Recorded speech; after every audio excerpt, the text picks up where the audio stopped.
This has got to be one of the most beautiful and one of my favorite views in all of Jerusalem.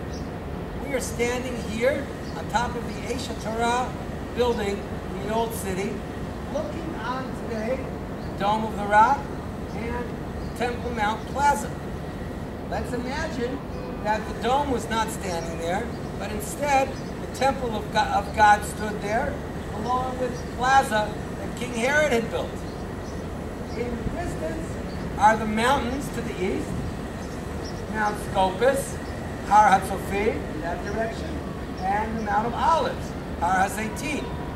And what's interesting about this view is if you use your imagination, okay, and you see the temple standing there, you realize that, wait a minute, why is the temple? We are now eye level with what would have been the temple, and the mountains are surrounding it. Wouldn't we have thought that if King Herod was going to build a temple, and if God wanted a temple on the top of Mount Moriah, that it would be so much taller, and the mountain would rise up from the ground so it could be seen from everywhere? But the Pasuk tells us differently. There's a Pasuk that tells us, Yerushalayim Harim Saviv.